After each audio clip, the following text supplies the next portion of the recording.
مات في طريق السبيطار. معناها تختف. علاش تختف؟ واحد نورمالمون انت كي تهرب بجثه علاش تهرب بها؟ ما هو باش تخبي حاجه، تخبي اللي هو تقتل انتم تسمعوا في 90 دقيقة. مرحبا بكم الناس الكل، مرحبا في 90 دقيقة. سفيان بن حميد أهلا بيك، تفضل يا سيدي، شرفتنا نورتنا. مرحبا بكم الكل. ال 34 ديسمبر 2020 كالعادة هذا موعدنا حتى الماضي ساعة ونص، وضيفنا اليوم بداية من ماضي ساعة أسامة الخليفي رئيس كتلة قلب تونس في البرلمان. شكيب درويش اهلا وسهلا. طارق الكحلاوي مرحبا بك. سفيان سالو سافا، وين البافيت سفيان؟ البسل موجودة. ردوا بالكم وحده بعده. يعطيك الصحة. أحلام العبدالي بعد شوية في الزابينج، والبداية تو سويت تكون فرحان متغشش. شكيب علاش متغشش؟ وجهك أحمر في حالة بالغش. استفتحوا بيا مالا. لا متغشش على خاطر نجي نقرأ في خبر أنه قطر طالبة انتداب 10 قضاة من تونس من الرجال وتجربتهم تتجاوز 15 عام. نلقى 350 قاضي قدم ملف طامع أنه يفوز بهالانتداب هذايا ويكون في قطر 350 قاضي. ثم شكون قال لي لو قطر فتحت شوية في الشروط متاعها، قالت مثلا من الرجال والنساء، قالت مثلا فوق 15 عام وتحت 15 عام، ممكن بالقليلة من الباب الواطي تلقى ضعف العدد هذاك مقدم الدوسيات متاعه. معناها وارد أنك تلقى 700 قاضي، واردة ولا أكثر، معني بأنه يشتغل كقاضي في دولة قطر. سامحوني الفترة الأخرى وأنا صدقت أنه قلتوا لنا أنه هم الأولاني للقاضي التونسي هو الاستقلالية بالمعايير الدولية، وبعتونا الموضوع هذا. قل لي أنت كي تمشي لقطر مش تلقى استقلالية القاضي بالمعايير الدولية؟ مش تلقى مجلس أعلى للقضاء منتخب من القضاة يتولى أمر وشأن القضاء في قطر؟ مش تلقى جمعية القضاة القطرية؟ مش تلقى نقابة القضاة القطرية غاديك مش تقول أي والله هذه راهو بلاد تفيذ استقلالية والقاضي حر في القرار متاعه؟ بمعنى أنه جيت نلقى قدمتم معناها معيشتكم وقدمتم الراتب متاعكم على استقلالية القضاء. اليوم معنا بالدليل بالملفات 350 قاضي ما تعنيهش حاجة اسمها استقلالية القاضي بالمعايير الدولية. حاجة حزينة، حاجة مؤسفة. بين معناها القضاة في تونس عندنا 350 قاضي ما يهموش في استقلالية القضاء، ما يهموش في أنه القضاء حر في القرارات متاعه، يهمه قداش الدخل متاعه ويهمه قداش الشهرية والراتب والامتيازات متاعه. قداش الشهرية شكيب؟ نقول اليوم قداش باش ياخذوا في قطر؟ مش عارف، لا حسب التقريب في حدود 80 مليون. 80 مليون في حدود بالتونسية. معناها اليوم تقايض استقلاليتك ب80 ألف دينار. حاجة عيب، حاجة مخزية، حاجة مؤسفة. تمنيت أن المجلس أعلى القضاء ما يرعاش الموضوع هذا، ما يقبل بأن القضاة ينتدبون من قبل دول أجنبية إلا إذا ثبت لديه أنه معايير دولية لقضاء مستقل، مش لقضاء التعليمات وقضاء تابع. هذا حاجة مؤسفة وحزينة ووصمة عار على جبين القضاء التونسي والمجلس الأعلى للقضاء اللي هو أحال الانتداب هذايا على القضاة وافتح باب الترشحات. حاجة تخزيكم، حاجة مؤسفة، حاجة تعيب القضاء التونسي. وأنا القضاء عزيز وغالي عندي، وأنا القضاء المستقل عندي فوق الراس وفي العينين. وأنا على فكرة الاتفاق اللي صار مع الحكومة فرحان به، وأنا ماذا بيا من دعاة وشاك على بياض الفيت القضاة، ولكن اللي صار 350 قاضي لا تعنيه الاستقلالية. هذا حاجة تعيب القضاء التونسي. شكيب من قبل نعيط لك بالسياسه خاطر حسيتك منرفز على الاخر، اما راو فما ناس نجم تقول كبرتها شويه الحقيقه، معناها وخزي وعار وطامعون يا اخي، ما فماش من قبل قضاة مشاو لبرا، القاضي التونسي، لا القاضي في قطر وغيرها من الدول الخليجيه. خلود انا معاك في الموضوع هذا، ولكن المره هذه شنو علاش انت العدد الكبير والعدد الكبير واللي ادار لحظه برك، العدد توا على الاقل دفعه كبير، واللي ادار الموضوع هذا اللي اشرف عليه من اوله الى اخره مجلس اعلى للقضاء.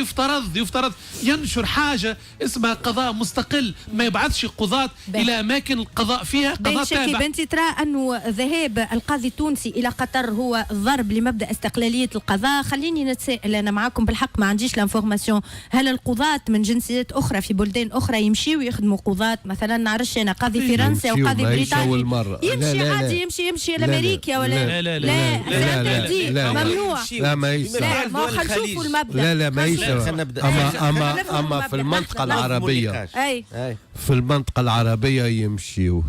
العربيه يمشي، وتونس ماهيش اول مره باش تبعث قضاة،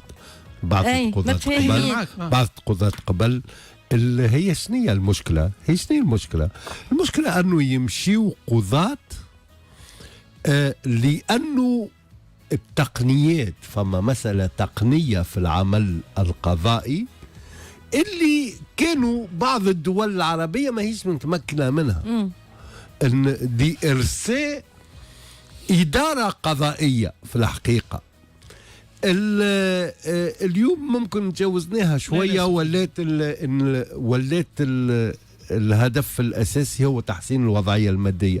لكن سامحني علاش تحب الطبيب يحب يحسن وضعيته؟ كيف؟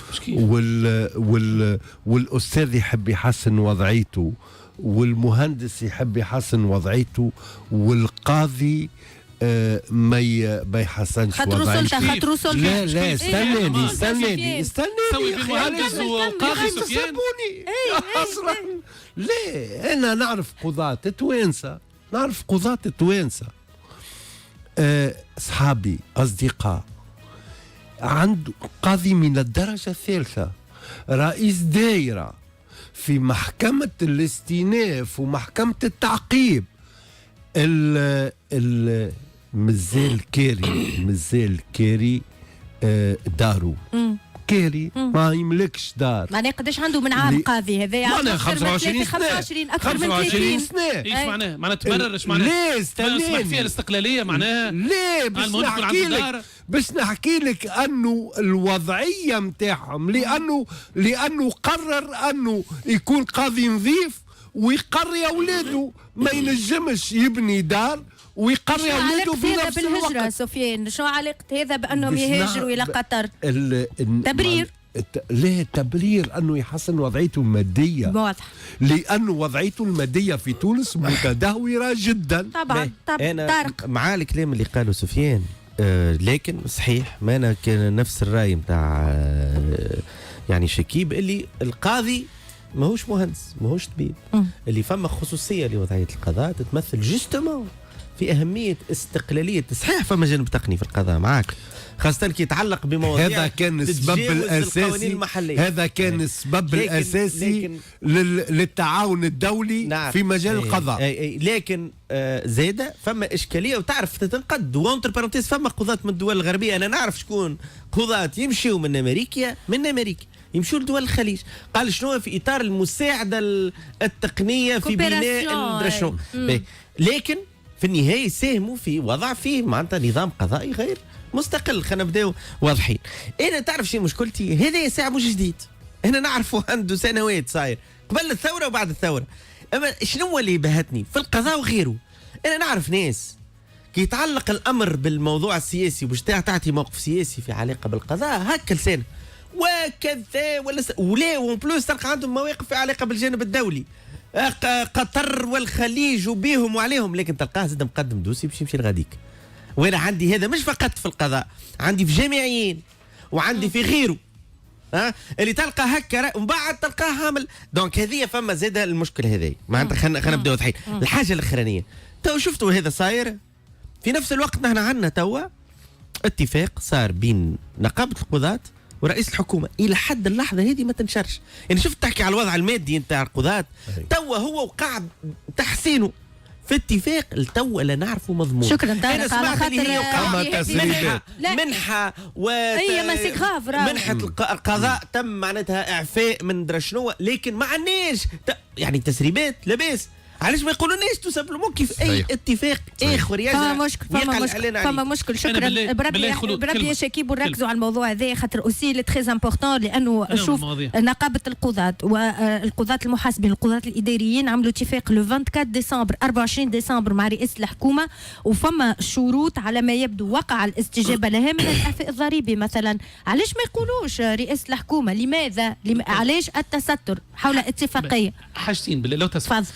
أنا نحيل للناس اللي تسمع فينا وسفيان زادة التقارير الكل اللي كتبتها المقررة الأممية الخاصة باستقلال القضاء والمحاماة في زيارتها لأكثر من دولة خليجية تشير للقضاة اللي يتم انتدابهم أنه يتم انتدابهم للتحكم في القضاء داخل البلدان هذه حتى يجعل القضاء قضاء تابعا وغير مستقل. وأن نتمنى أنه نرجع للتقارير هذه. نحن مع الأسف ماشيين في اتجاه قطرنة القضاء التونسي. قلت لك لو فتحت قطر يمكن القضاة الكل تلقاهم فجأة تحل عينك تمسي وتصبح تلقاهم الكل في قطر. قطرنة القضاء التونسي وهذا خطير. حاجة ثانية يمكن سفيان يرى أنك قاعد تبالغ شكيب على خاطر زاد الجانب راهو المادي. أنا نعرف عدد منهم الناس اللي تجلس وتفصل في قضايا، وأنا متأكد فما قضايا معينة كي تتدخل فيها السلطة التنفيذية في بلدان خليجية يلزم تميل في عندهم استقلال قضاء في قطر، ما عندهم حتى علاقة باستقلال القضاء. يا أخي مش قطر اللي مشى لها رئيس الجمهورية مشى باش يعمل دستور محكمة دستورية ولا فخ قضاء دستوري ولا حاجة هكا جامعة دستورية جمعية عندهم دستور قانون دستوري عنده بعض القوانين ما عندهم حد شيء. هيك هو خلينا نخرجوا فاصل. تفضل. شكرا لك. الحل الوحيد اللي معاه هو ديجا كان واصل برشا. مشى وين يجي وقتاش يجي في الوقت اللي دخل راس جبل وقتاش يخرج وقتاش كذاك. وقلت لكم ما عادش تجي ما تجيش خاطر باش يوقفوك. حكيت الكهرباء دخلت في الحيط نتاع قنطره.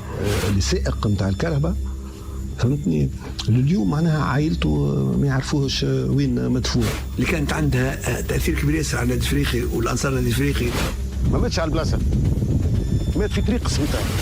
معناها تختف. علاش تختف؟ واحد نورمالمون انت كي تهرب بجثه علاش تهرب بها؟ ما هو باش تخبي حاجه، تخبي اللي هو تقتل بالرصاص. سموه ولا شنو عملوا له؟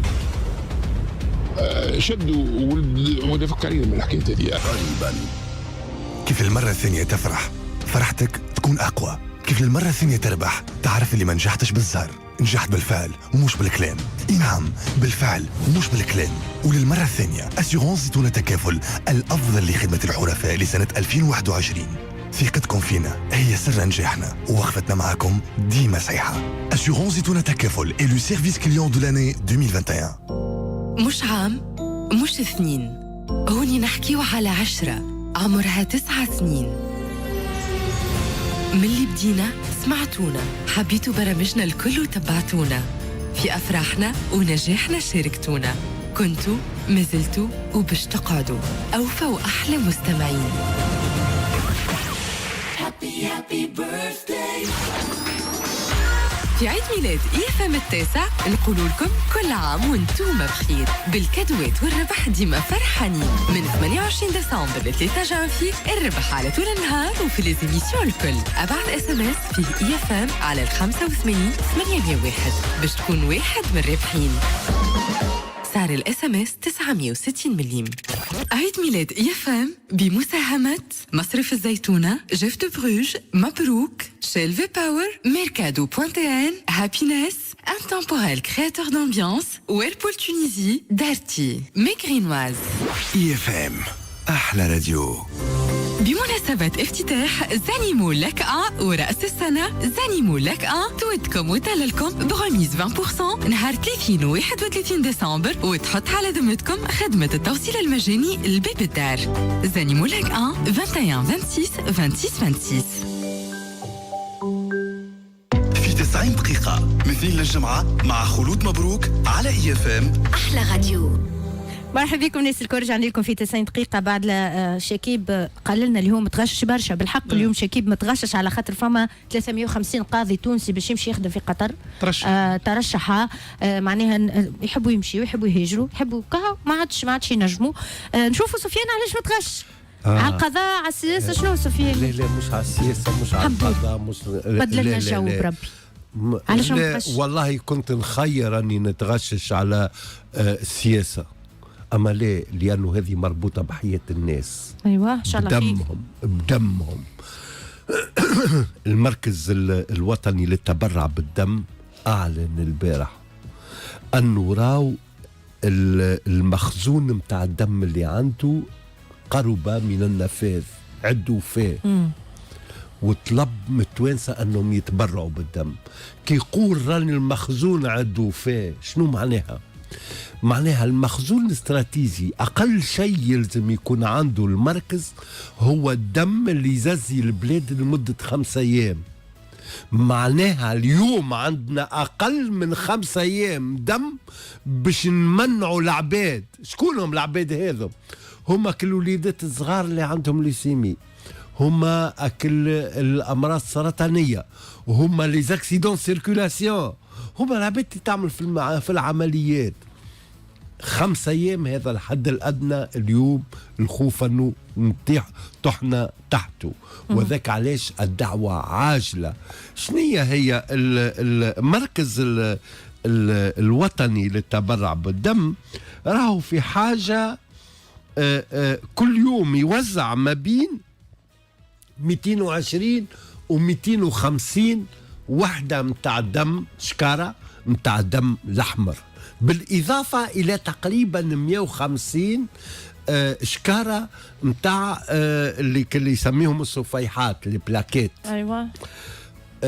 وهذا يعني أنه في حاجة إلى 220 ألف شكارة دم تبرع سنويا.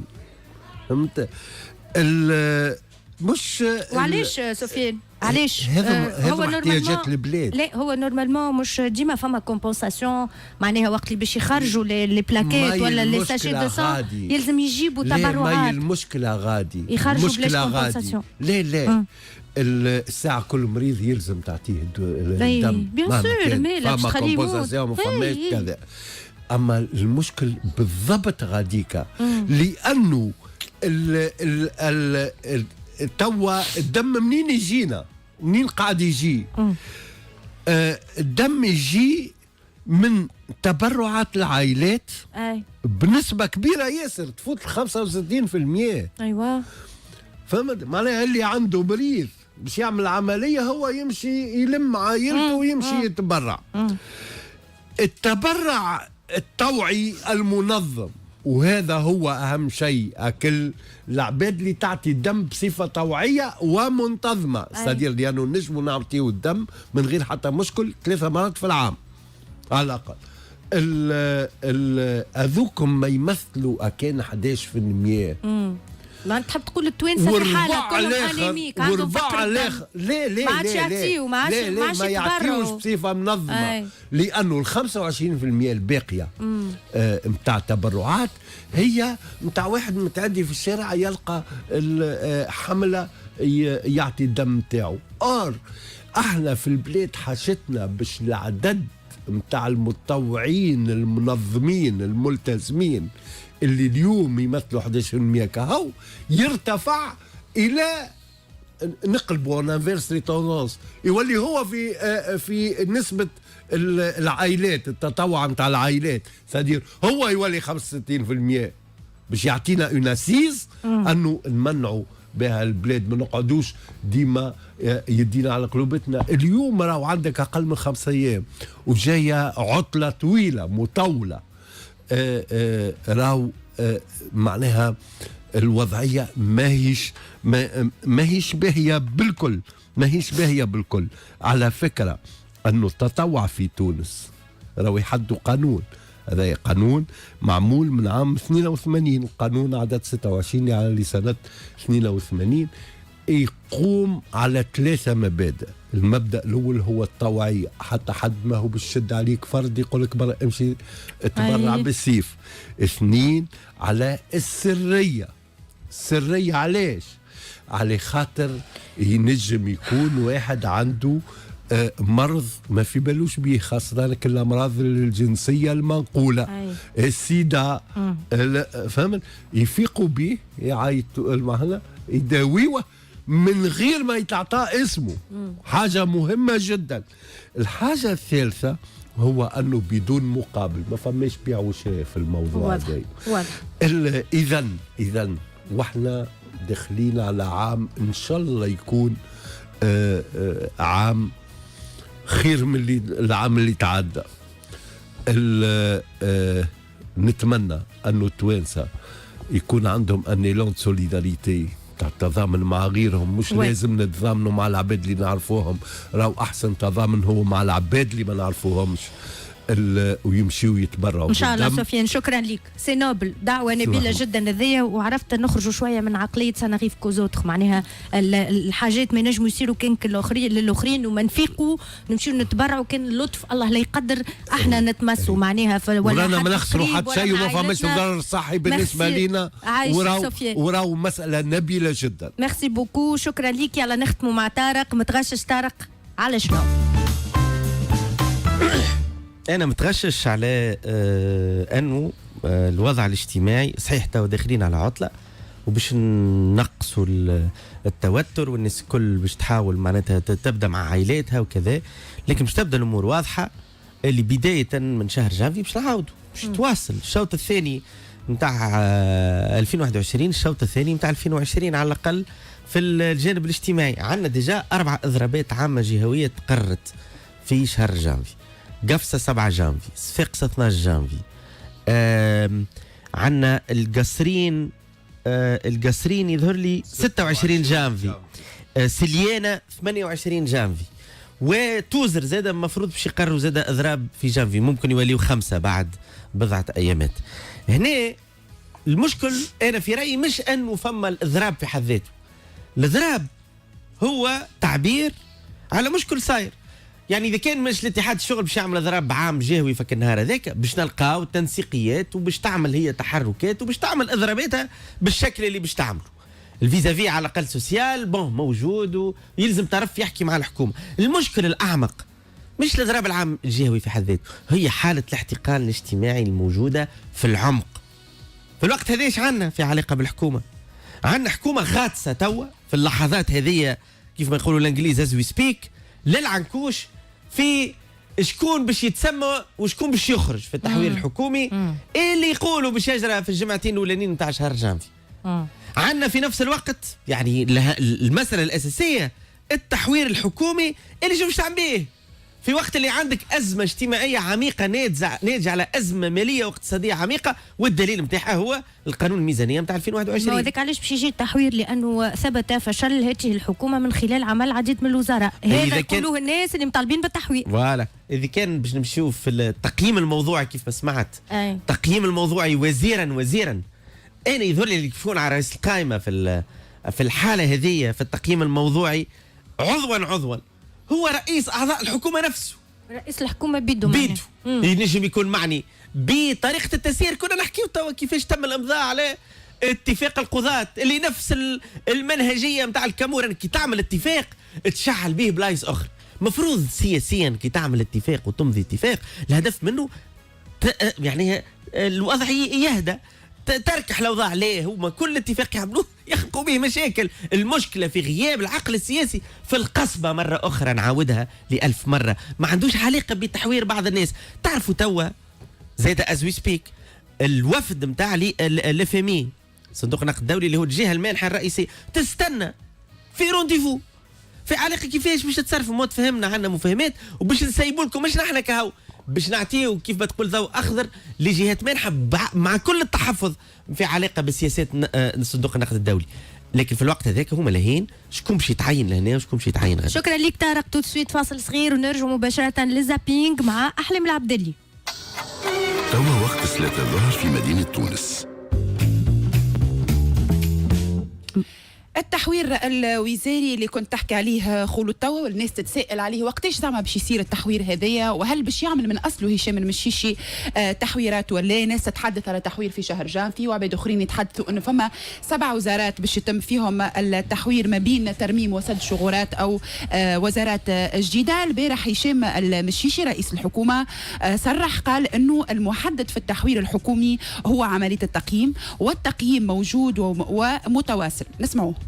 فما نقص في عديد المجالات، فما تأخر كما نقولوا في انطلاق في العديد من البرامج، لكن كما قلنا يظهر لي وقت البناء بدا، ويلزمنا معناها نحطوا مجهودنا ونركزوا على ما ينفع الناس وعلى انتظارات المواطن التونسي اللي راه فيها كل يوم. المواطن التونسي راه ما يستناش خطب عصماء وما يستناش معناها نقاشات كبيره، بالعكس يستنى في البنيه التحتيه نتاعو تكون نظيفه، تكون مهيئه، يستنى في المستشفيات نتاعو تكون في حاله مقبوله، يستنى في المدارس نتاع اولاده. هو فما احنا عندنا شغورات هذيك اكيد يلزمها تسد الشغورات هذيا، لكن المحدد في التحوير هي عمليه التقييم، وعمليه التقييم موجوده راهو عمليه متواصله، ومخرجات التقييم هذايا ان شاء الله معناها احنا اون فا تيغي لي كونكلوزيون معناها كي سامبوز من خلال التقييم اللي قاعدين نقوموا به. باهي فوالا سي بون، يظهر لي تو تفاهمنا. طارق سي بون، قال لك فما تحوير. رئيس الحكومه كان يتحدث، نعم، اشار انه هناك تحوير، هذا اللي نفهموه من كلامه. بعد تقييم، التقييم موجود، فما 6 شهور، ولكن فما وزارات اخرين سيقع فيهم تقييم. شو تتوقع الوزارات انت اللي باش يقع فيهم تقييم طارق؟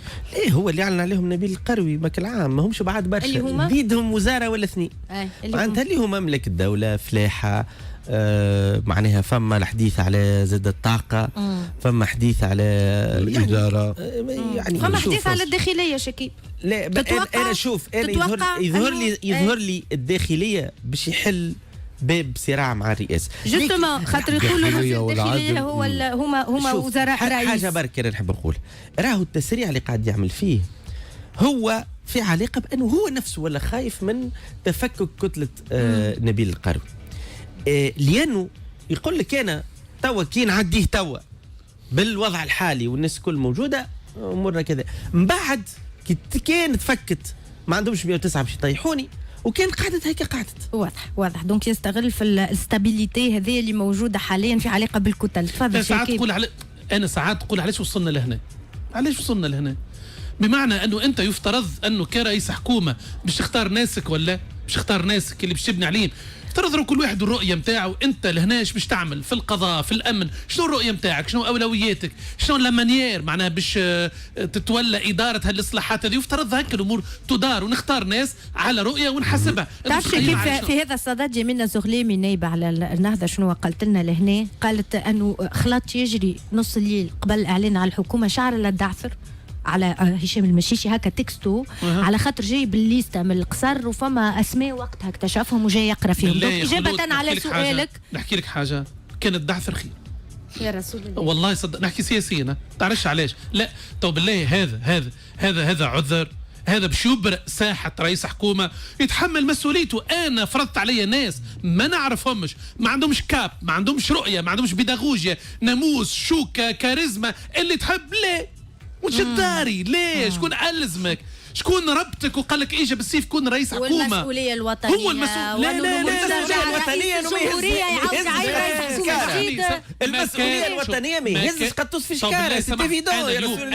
انا اليوم يلوي ذراع رئيس الجمهوريه في اخر لحظه، لانه هو يبعد ماكش بتاعك انت، حاطين لك شطر حكومه مش بتاعك يا اخي، حتى بمنطق الكرامه يا رسول الله. في كل الاحوال هذا يخليه مسؤول. بمعنى انا اليوم كي يبدا عندي شانتي العدل والعداله والقضاء في البلاد اللي هو مهم للحق ومهم للتنميه ومهم لاستقامه البلاد، نلقى وزير عدل يقول لي راه كنت راقد جاني تليفون قالوا راه سيادتك رشحناك باش تكون وزير عدل وهذا نقبله ويكون في الحكومه نتاعي. لا سامحني، الامور ما تدارش هكا. بمعنى وصلنا للموضوع هذا لانه فما ناس ما عندهمش رؤيه. ايش باش يصير توا؟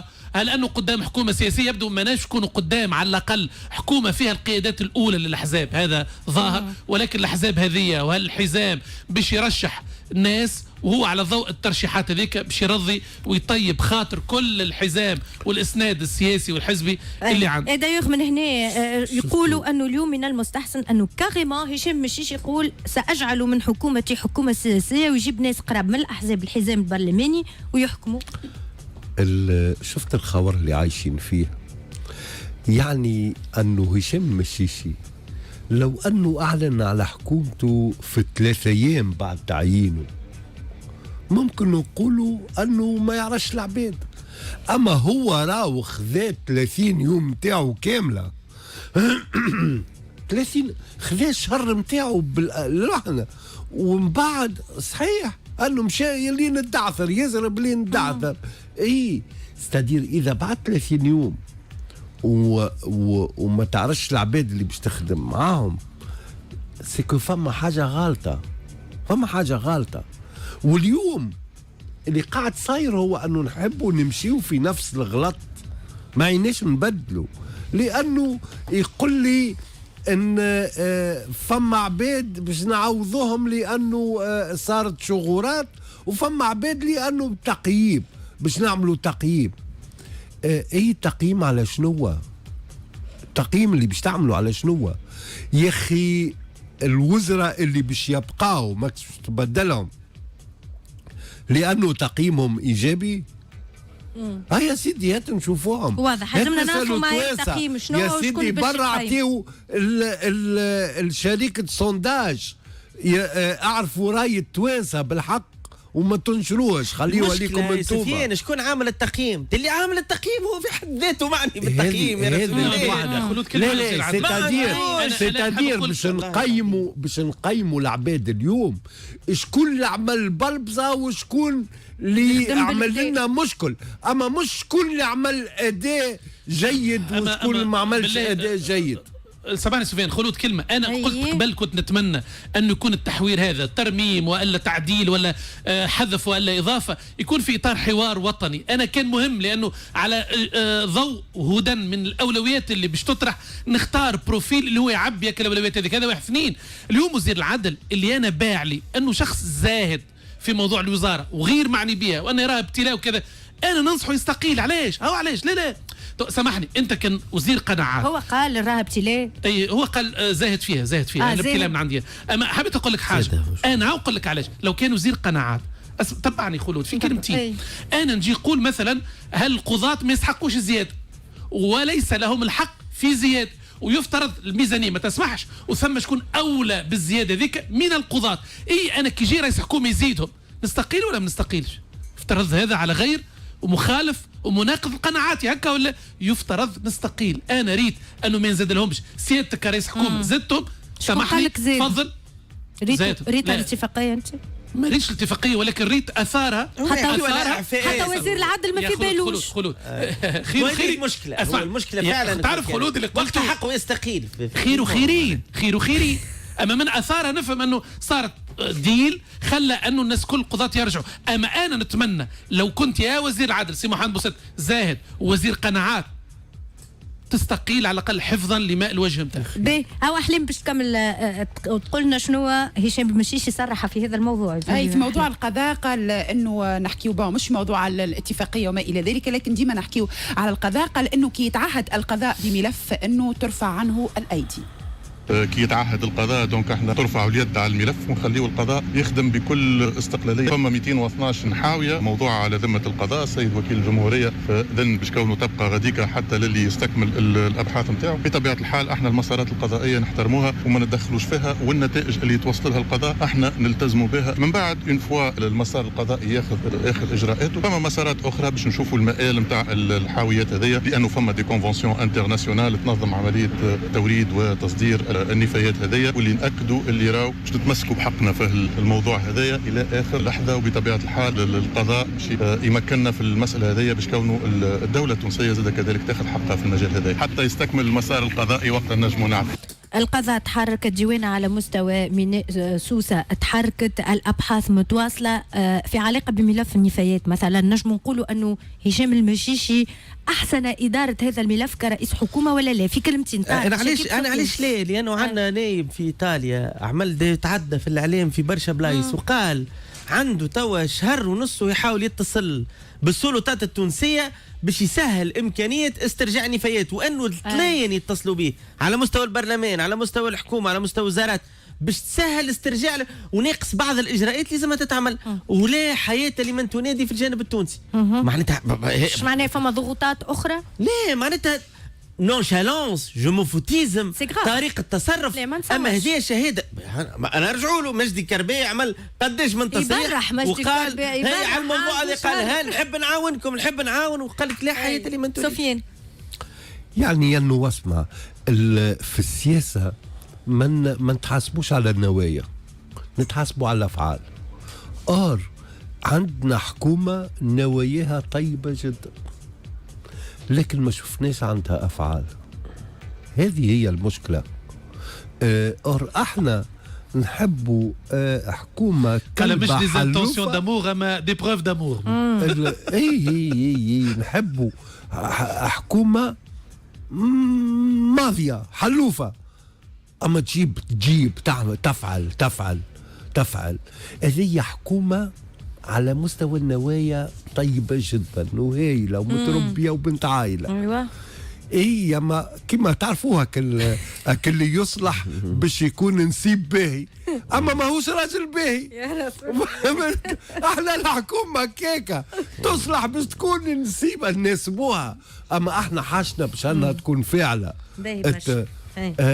للاسف هذه مصيبتنا. تو عندنا 3 أشهر مع الحكومه. فما برشا امور سامحني شكيب باش نواصلوا. فما برشا امور صايره في مجلس نواب الشعب وحاليا فما ندوه صحفيه لرئيس الحزب الدستوري الحر حول موضوع جواز السفر اللي خذاه سيف الدين مخلوف. هو جواز بمهمه تحدثنا عليه البارح ولكن التساؤلات اليوم ما هي هذه المهمه؟ علاش النائب هذايا مشى وشنية المهمة اللي مشى لهذا؟ بعد شوية تنسمعوا أكثر تفاصيل لأنه فما برشا نواب تحدثوا على الموضوع. أحلام. نمشيو لغازي الشواشي أمين عام التيار الديمقراطي اللي كان البارح ضيف بحثنا ومن بين تصريحاته قال النبيل القروي يبقى بريء إلى أن تثبت إدانته خليه القضاء يختم على روحه. بالتالي هذا رجل القانون توقع يفسر لنا في الوضعيه. هو لحد الان يبقى بريء لان تثبت ادانته ولكن هو محل ايقاف ومحل قرار صادر عن قاضي التحقيق اليوم. هذاك علاش نحن نقولوا خليوا القضاء يخدم على روحه. راهو الراجل مازال بريء ولكن فما قضاء اليوم رينا انه فما صحوه انه يكسب الاستقلاليه نتاعو وانه يلعب الدور نتاعو اليوم في اقامه العدل. هذا غازي الشواشي خليه القضاء يخدم. أشار كذلك البارح اللي هو أمين عام التيار الديمقراطي غازي الشواشي أنه القضاء ما يلزمناش نلمحوا بتهديده نوعا ما وقال نبيل القروي بريء خلي القضاء يخدم خدمته. شنو رأيك شاكي؟ لا بالطبيعة مهم المتهم بريء حتى تثبت إدانته. سي غازي الشواشي قانونجي ويقر معناها في أمر ديجا مكتوب في مجلاتنا الجزائية. صحيح أنه الشبهة والتهمة قوية اليوم خاصة بعد اختبارات ولكن أنا اللي نتمناه قطع النظر على النبيل القروي أنه هذه فرصة على الأقل قدام البلاد في أنه نكونوا ندفعوا في اتجاه باكج من الإصلاحات تخلي عنا قضاء دو كاليتي بجودة عالية. ما يكفيش الاستقلالية إذا فما استقلالية ولكن فما كفاءة فما ناس صنايعية فما خبراء يبدو متمكنين ونعرفوا نزاهتهم وصدقيتهم يتولاوا مساعدة القضاء في موضوع تقني وخبراتي وغيره. هذا مهم أنه اليوم بالحق لازم نحطوا القضاء وأمر القضاء وأحوال الكل على الطاولة بالإمكانيات اللي لازم تحط على ذمته بالأجور بالرواتب بالخبراء بالمحامين بكله باش يولي الخدمة دو كاليتي بالإيقاع اللي يلزم باش قضاء يشرف البلاد ويدافع عن الديمقراطية التونسية وعن ثورتها وعن دولة القانون وعن المحاكمة العادلة. هذا كله فرص قدام القضاء عليه أنه يتولاها الفرص هذه. واضح. سفيان في الموضوع هذا نبيل القروي بريء ما زمناش نعملوا اشارمون ولكن في نفس الوقت يقول انه الامور سرياليه عندما يخرج نائب ويقول احنا باش نحاسبوا الناس اللي خدمت التقرير. معناها الامور ما تركبش على بعض. هذا حسب غازي الشواشي. اغزر هذايا الكلام الفضفاض اللي يقولوه المحامين والقانونجيه المتهم بريء حتى تثبت قضاء. يا ودي رانا ماناش نحكيو قدام محكمة قدام المحكمة المتهم بريء في السياسة في الفضاء العام حتى تثبت براءته في الفضاء العام راهو العباد تتحاسب مش قضائيا سياسيا أخلاقيا في سمعته في كذا. هذه الحقيقة. وحتى حد مجبر حتى حد باش يدخل للفضاء العام، باش يكون شخصية عامة. أما اللي يدخل يولي شخصية عامة يقبل المحاسبة العامة. أكثر من هيك سفيان، مش مسألة نبيل القروي مش مجرد شخصية عامة، راه نبيل القروي يجلس بشكل دوري في القصبة، إما في اجتماعات علنية مع رؤساء الأحزاب اللي تقرر مصير البلاد الحكومة، أو في اجتماعات غير علنية أكثر منها بكثير. الراجل يعني يصنع في سياسة الحكومة عند فما قرائن جدية عامل تهرب ضريبي مالي. معناتها توا نورمال. أسامة الخليفي يعني رئيس كتلة قلب تونس ضيفنا بعد بداية هذه الساعة. شكرا لك طارق كحلاوي، سامحني نقص على كلامك بالعسل، خلي لنا شوية توضيحات من بعد ناخذوهم من عند ضيفنا. مرحبا. فاصل شكيب بعد الفاصل. بعد الفاصل نرجع.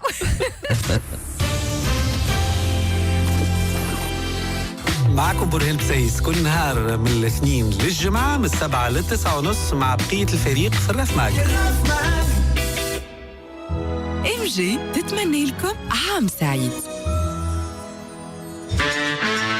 يسير لابليكاسيون موبيل اللي تسهلك ديبلاسموناتك باحسن سوم في تونس، ومعها اورانج يدلوكم باعز بون بلان. من اليوم تيليشارجي لابليكاسيون ماي اورانج واكتيفي البون بلان يسير باش يوصلك الكود برومو اللي يخليك تتمتع بريميز 50% على سوم الكورسه في تاكسي يسير. اوفر اكسكلوزيف بور لي زابوني اورانج. يسير رانا لهنا وباحسن سوم في تونس. في ماتزارو ميلانو تمتعوا ب 30% ريميز على لي زارتيكل الكل، وزورونا كالعادة في لي بوان دو فونت نتاعنا صفاقس، المروج 4 والعوينة. مع ماتزارو ميلانو البس تونسي وعيش طلياني. بوندان توا 110 سنين يحلك في عينيك على كل ما في الارابيكا من خفة وفينا وكل القوة متاع الروبوستا. قهوة بوندان على نار هادي قليناها، لونها أسمر عسل، قهوة على كيفك، حبة حبة رحيناها، وفي كل رشفة حبيناها. بوندان يحلك عينيك على القهوة. في MG من 29 ديسمبر حتى 9 جانفي ريفريجيراتور سامسونج 500 لتر سيلفر نو فروست افيك ميكرو-اوند غراتوي بزوز ملايين و99 دينار، وزيد تفضل 260 دينار، والوفر هذه متوفرة زيادة في بتام. MG عز حاجة عندك كل يوم. أحلى ضحكة أسقط من البقلاوة فما الغريبة راهو مش معقول. الغريبة تعرف حتى واحد ما قالش بتونسة 10 ملايين، نحن كهو العرب الكل 50 60 70 مليون إلا نحن من الغريبة. شايح على الهم تقول سمير ومرك تعمل في فمك تشربوها كسماء قبل ما توكلوها لنا. ممنوعة في فرنسا يلايقوا بها الحيوان. انتم تسمعوا في 90 دقيقة مع خلود. رجعنا لكم في 90 دقيقة، مرحبا بكم الناس الكل، مواصلين مع زابينغ أحلام الكل ليك. النائب زياد الغناي البارح في قناة التاسعة قال إنه بعد الجدل الكبير اللي صاير على باسبور اللي خذاه النائب سيف مخلوف مشى بيه لسويسرا، قال إنه مخلوف ذهب للخارج في إطار عمل حزبي مقنع ورئاسة البرلمان غلطة الرأي العام. اللي حصل هو تقديم الجواز هدايا اللي يخص دبلوماسيه برلمانيه في اطار ليس فقط دعوه خاصه من جمعيه، انما دعوه الجمعيه هي غطاء لحزب سياسي، لانه الناطق الرسمي بتاع الجمعيه هذه هو مرشح حركه النهضه في باقي اوروبا والامريكيتين. بالتالي نحن نستغل وسائل الدوله اللي تمنحها للنواب في اطار اجتماعات حزبيه، وانا ندعو التوانسه يعني هذا الاسم بتاع الجمعيه معروف، اطلعوا عليها عندنا جوجل، اكتبوا الاسم بتاع الجمعيه في جوجل هذا تخرج حجم المغالطات ولها مقاومه التعذيب غيره. هذه داخله في اطار تسويات وداخله في اطار عمل حزبي مقنع، لانه العمل الحزبي البرة في الخارج ما ينجمش يكون في اطار احزاب. ربما هذا يخفي زيارات اخرى، وخصوصا انه في السنه الفارطه في المانيا على سبيل المثال في اجتماع حزبي خرجت القنصليه في المانيا رفضها الطلب الدعم المادي اللي تربط الجمعيه هذه اللي هي جمعيه تشتغل مع حركه النهضه، واحنا كي نقولوا راهو هذوما الناس تشتغل بوكاله لبعضها وهذه ناس تغطي في العنف على بعضها، راه مش نجيبوا فيه من يعني من هذه المعطيات. به هذا الكلام لو كان نحبوا نصنفوه يتسمى كلام مخطر شويه الحقيقه شكيب، ولا انت اللي كنت تسمع فيه تو كلام زياد الغناي. والله اسمع، هو ظاهر اسمع القلوب معبي على بعضها، فما حالة من تباغض. كيف علاقة بالإجراءات يا ولدي؟ أنا شعندي فيهم هما مع بعضهم. يا بنتي هاني جيك يا بنتي هاني باهي. لا هاني جيك. لا خلينا ساعة من قصة أنه والله جمعية هي غطاء جمعياتي للحزب معين. باهي هذه جمعية عندها في جنيف، عندها ستاتيو نتاعها وكذا وغيره تحت رقابة السلطة السويسرية، هي تتولى الموضوع هذا. ومع هذا نعم ومع هذا مش معروف كمل حديثي ولا لا معروف علاقاتها الوثيقة بحركة النهضة. نحكيو على جمعية، نحكيو على كلام زياد الغني في علاقة بالباسبور. نحكي على الجمعية، شادها أي كلمة من نهضوي قديم ولا تعذب وشكاب القلال وكذا، لكن أنا ما نتصورش قصة فيها عمل حزبي. هذا واحد. اثنين، ما نعرفش علاش انا سيف الدين مخلوف خارج يوري في جواز سفر خاص، قصه بجد. خاطر قالوا هرب لا ما هو هيك نرجعوا شويه لايامات عندما تم ايقاف نبيل القروي وموضوع رفع الحصانه على عدد من النواب. الاخر نحط الكونتكست بالضبط. قالوا انه سيف الدين مخلوف غادر تونس هربا من موضوع رفع الحصانه. يا اخي هو قال لهم انا ما نهربش، انا راني هاني عندي جواز سفر هذايا بمهمه نكمل مهمتي وراجع تونس. نجم نقول راني ماشي لسويسرا حتى بالباسبور العادي، شنو باش يضيف له ولا ينقص له؟ بقى انا اللي يهمني في الموضوع هذا. انا ديما نقول هذه فرص بنا معنا فرص قدام المجلس، ما فيها باس انه يوضح لنا قصه هالجوازات السفر الخاصه وقتاش تعطى، انهي المهمات اللي تعطى فيها ونهي لا، وزاد ماذا بيه قبل هذا ومن بعده قائمه في النواب اللي سافروا للخارج على نفقه مجلس نواب الشعب. لهنا باش تحط مال عام، سامحني خويا انا باش تحط مال عام، وانا نحب نفهم مردوديه المال العام. سفرتك باش تضيف للبرلمان وتضيف للبلاد والانتقال والتنميه هلو مجر، والا لا ما فيها باس. تصير المكاشفه والمصارحه في الموضوع هذا، يصير تدقيق قطعا كل لغط يصير حول الموضوع هذا وحول غير الموضوع هذا. باهي برشا. لو كان جاء سيف الدين مخلوف النائب ما وراش الباسبور نتاعو هكا بالطريقه هذه ووقع تناقل الصور والتساؤلات، يمكن انه يمشي في مهمه ويرجع وحتى حد ما يعرف الموضوع. علاش؟ لانه التراخيص حول المواضيع هذه تمر بمكتب المجلس نورمالمون، ورئيس المجلس عنده السلطه نتاعو في الموضوع هذايا محدده بالفصل 48 49 من النظام الداخلي. دونك نورمالمون المبدا يقول انه الامور ماشيه قانونيه بسلاسه. هكا ولا لا سفيان؟ هم فما مشكله هي. شو طلعت المشكله؟ لانه الساعه هذه الجواز الخاص هذه راهو التعامل معاه مساله جديده برشا، معناها عندها عام فقط. شو العام؟ بسبب انه رئيس الجمهوريه قيس سعيد رفض انه يعطي للنواب جوازات دبلوماسيه، وهذه اول مره تصير منذ الاستقلال. شو ولاو يستعيذوا عن الجوازات الدبلوماسيه الزرقاء ذيك الباسبور بلو بالجواز الخاص هذايا الباسبور روج. مبدئيا الجواز في مهمه تكون مهمه يقررها المجلس ويعين شخص باش يمثل مجلس النواب فيها، لكن تنجم تصير مهمات اخرى. المشكل فما زوز مشاكل. يبدو انه المشكل الاول ما عادش ما تروح، يعني انه المجلس يعين نايب وبيان سور يخلص عليه تذكر ويخلص عليه الاقامه وعنده منح نتاعو وكذا. هذا ماهوش موضوع الحال. ايوه لا معناها ما هذا اللي يسمى مهمه نيابيه. هذه المهمه النيابيه. ايوه هذا اللي يشبهوها بالمهمه، لكن هي ماهيش مهمه نيابيه.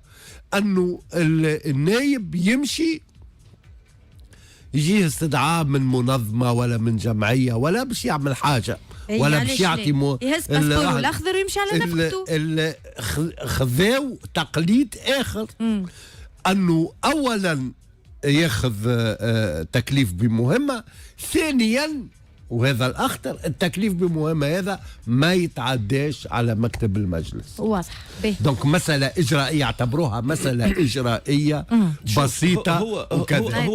هو فسر سيف مخلوف قال اللي ما استعملش الباسبور الأخضر. يا طارق السؤال هو في الحالة هذه إذا باش نستعملوه الباسبور الأحمر هذا كمسألة إجرائية بسيطة ما تستدعيش أنه نتعداو على مكتب المجلس، شنو هو المانع أنه نايب يقول في اللي سول ديفير مثلا ان باش نمشي نشري كساوي اي نسلع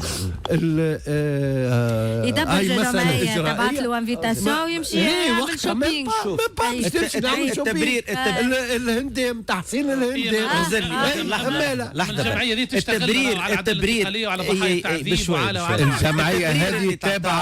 الجمعيه هذه تابعه حركه النهضه وانتهى الموضوع. اذا باش ندخلوا الغاديكا خلينا نسمعوا المصيبه تولي اكبر. هو قال اللي الباسبور الاخضر ما ينجمش يسافر به لانه الباسبور الاخضر توا سويسرا تمنعوا من استعمال الباسبور الاخضر. هذا اش قال يعني انه الناقله اللي باش تهزه يلزم عنده باسبور اخر بخلاف الباسبور الاخضر.